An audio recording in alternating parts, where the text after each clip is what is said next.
Hello everyone, welcome back to my channel. Please subscribe my channel. Are Katie and Travis Clark testing your patience? Let's talk about it. All right, Bates fans, gather round. We need to have a little chat.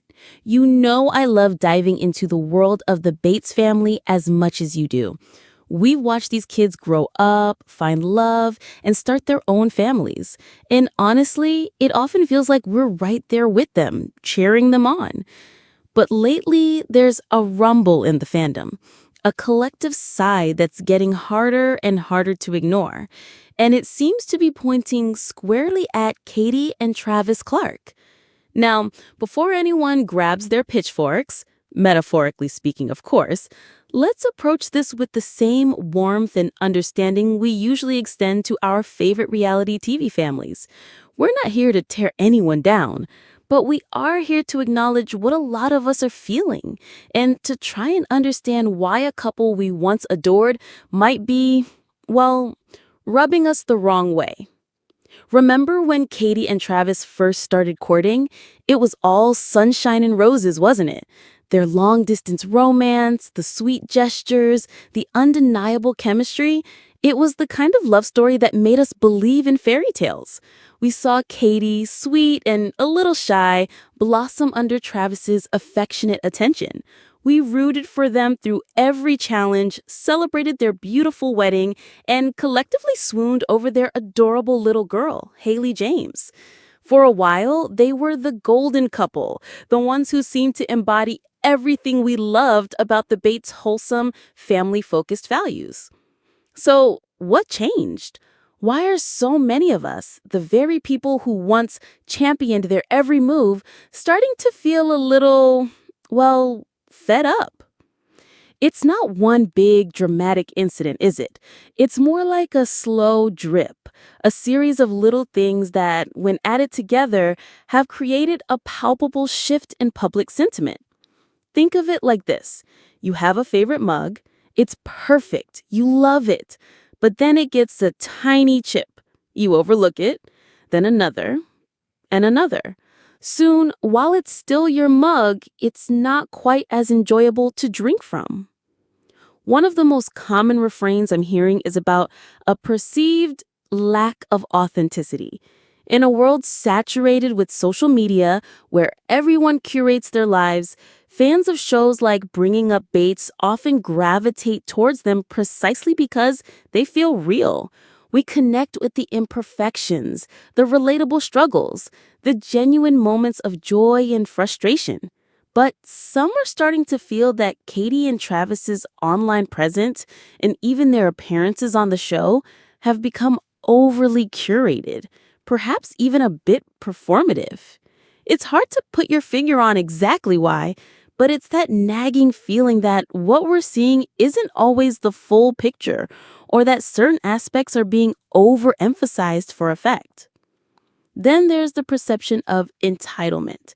Now, I know it's a strong word and one we should use carefully, but it's a sentiment that's been echoed more than once. Whether it's related to certain opportunities, a perceived lack of appreciation for their blessings, or even just the way they sometimes present their lives, some viewers feel a disconnect.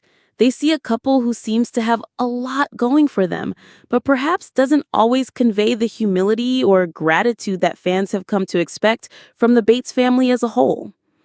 And let's be honest, the constant showcasing of certain aspects of their lives, the new house, the designer clothes, the frequent trips, while perfectly normal for many, can start to grate on some viewers when it feels like it's being presented in a way that's less about sharing joy and more about, well, showing off.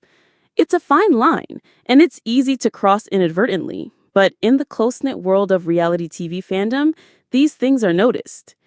It also seems like some fans feel that the dynamic between Katie and Travis has shifted, or at least how it's being presented. Remember that sweet, supportive partnership? Some are now perceiving a dynamic where Travis perhaps takes center stage a little too often, or where Katie seems to defer in ways that weren't as apparent before. This is, of course, purely subjective, but it speaks to the emotional connection viewers have and their hopes for a balanced and loving partnership. Now, let's be fair. Katie and Travis are young. They're navigating newfound fame, parenthood, and the pressures of being constantly in the public eye.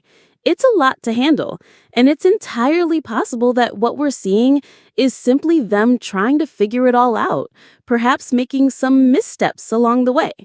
Who among us hasn't made a few cringeworthy choices in our early 20s, especially if millions of people were watching?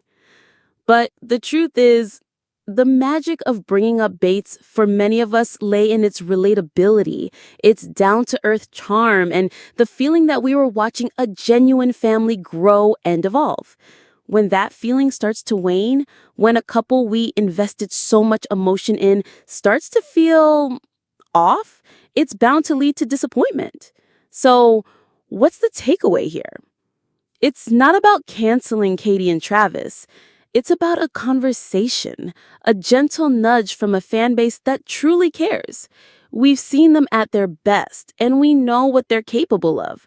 Perhaps a little introspection, a reevaluation of their public persona, and a return to the authenticity that first drew us to them could go a long way. Because at the end of the day, we're still here, hoping for the best for them. We want to celebrate their successes, sharing their joys, and feel that familiar, comforting connection that made us all bringing up Bates fans in the first place. But for that to happen, it might be time for Katie and Travis to listen to the whispers in the fandom and reconnect with the realness that we all fell in love with. What do you think? Are you feeling it too? Let's keep this conversation going, respectfully and with an open heart.